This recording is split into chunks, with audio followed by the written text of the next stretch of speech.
Saudara Presiden Joko Widodo melantik 3 wakil menteri baru di Istana Negara. 2 orang dekat Prabowo baru saja dilantik jadi wamen oleh Presiden Jokowi. Wakil Menteri Keuangan baru, orang dalam Prabowo. Padahal tinggal nunggu 2 bulan lagi kan pelantikan presiden dan wakil presidennya. Kenapa ya?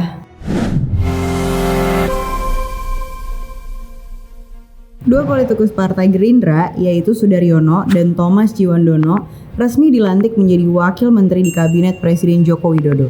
Yang menarik dari pelantikan wakil menteri ini adalah kedua sosok yang dilantik ini memiliki kedekatan dengan Presiden terpilih Indonesia Prabowo Subianto.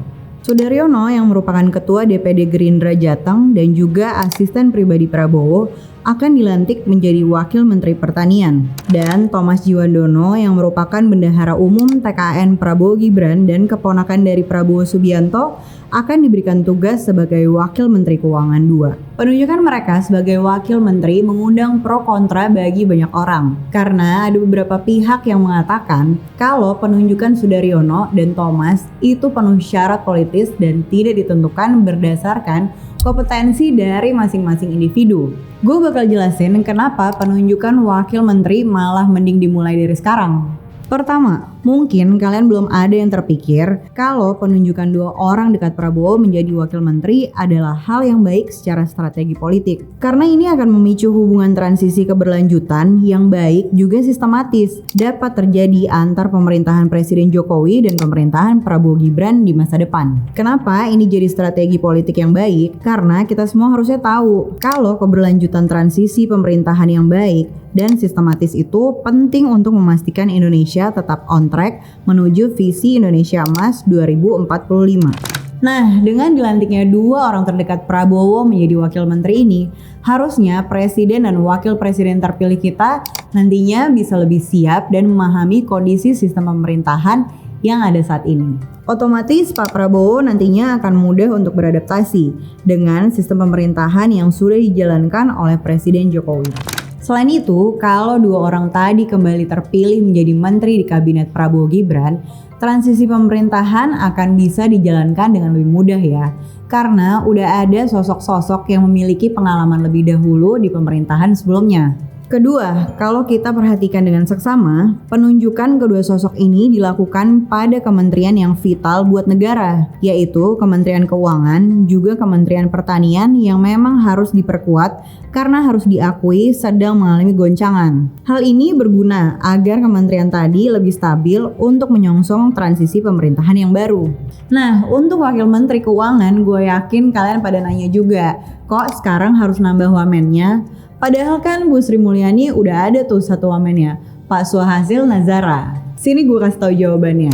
Wakil Menteri Keuangan 2, Thomas Ciwandono akan punya fokus yang berbeda sama Pak Swahasil Nazara. Pak Swahasil fokusnya adalah untuk mengawal APBN 2024 yang sekarang masih berjalan. Nah, kalau wamen kedua nantinya akan fokus mempersiapkan anggaran untuk pemerintahan Prabowo Gibran di tahun 2025, termasuk untuk program besar yang perlu banyak anggaran seperti makan bergizi gratis. Pastinya kita nggak mau kan kalau sampai ada deadlock anggaran di pemerintahan ke depannya. Makanya keberadaan Wamenkeu yang baru ini menurut gue sangat relevan untuk mempersiapkan anggaran termasuk analisis kebijakan fiskalnya akan kayak gimana ke depannya guna merespon segala dinamika baik di level nasional maupun global. Beliau juga posisinya kan ada di bawah Bu Sri Mulyani.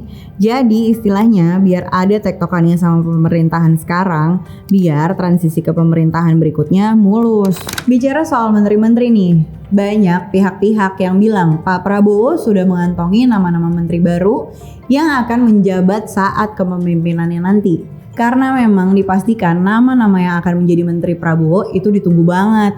Gak cuma oleh masyarakat Indonesia secara umum, tapi juga negara-negara internasional dan investor pasar modal ikut menunggu sosok-sosok yang mungkin akan diperkenalkan Oktober nanti.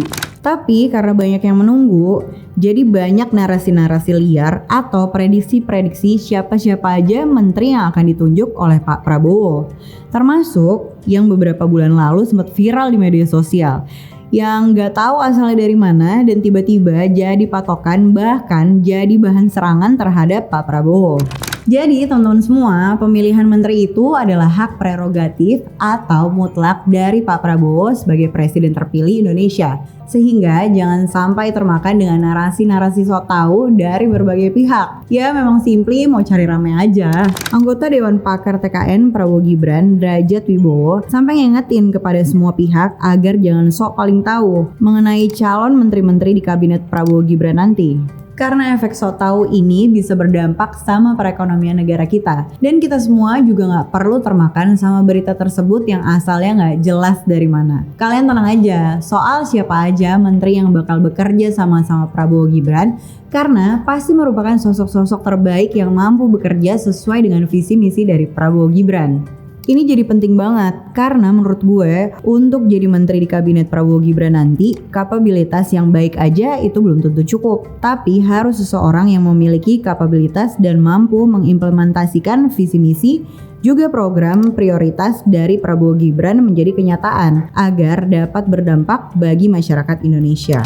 Gue kasih contoh, jujur gak kaget kalau misalnya Ketua Tim Kampanye Nasional Prabowo Gibran yaitu Rosan Ruslani bakal terpilih jadi menteri di kabinet Prabowo Gibran. Karena kalian udah tahu sendiri, Rosan Ruslani itu punya kapabilitas yang mumpuni, pengalaman yang mentereng dalam berbagai organisasi dan lembaga, baik swasta maupun pemerintahan. Rosan Ruslani sendiri terkenal sebagai pengusaha sukses yang memimpin Rekapital Group, kemudian dirinya pernah menjadi Ketua Kadin Indonesia, Duta Besar Indonesia untuk Amerika Serikat, Wakil Menteri BUMN, Ketua PAPSI, dan terakhir jadi Ketua TKN Prabowo Gibran. Rosan Ruslani bisa gue bilang sukses memimpin TKN Prabowo Gibran karena berhasil mengantarkan keduanya menang telak di Pilpres kemarin. Dari yang gue lihat sih salah satu faktornya karena Rosan memimpin dengan solid. Bahkan sampai sekarang para anggota TKN juga masih kelihatan harmonis dan akur. Beda sama yang sebelah malah bubar dan pisah jalan. Gue selalu tekenin perlunya orang-orang dekat presiden terpilih untuk bisa bekerja sama dalam kabinet nantinya. Karena seperti yang udah dijelasin, sosok menteri ideal buat pemerintahan ke depan adalah sosok yang memiliki visi yang sama dengan presiden wakil presiden terpilih. Karena kalau ini nggak terpenuhi, maka keberhasilan program-program prioritas bisa terancam dan nggak berdampak secara positif terhadap masyarakat. Gibran sendiri bilang sampai sekarang masih mencari figur terbaik untuk mengisi susunan kabinet 5 tahun ke depan. Karena memang waktu untuk pembentukan kabinet itu masih ada sampai Oktober nanti. Dan Gibran juga bakalan muter Indonesia kan nanti untuk belanja masalah. Bisa aja hal ini akan jadi pertimbangan Gibran dan juga Pak Prabowo untuk memilih siapa menteri yang akan bekerja dalam 5 tahun ke depan. Kita di 360 udah sering bicara soal kementerian-kementerian baru dan kemungkinan besar bisa aja diimplementasikan di kabinet mendatang. Gue masih menunggu kira-kira siapa menteri Prabowo Gibran yang mampu mengemban tugas untuk melanjutkan kinerja baik kementerian saat ini.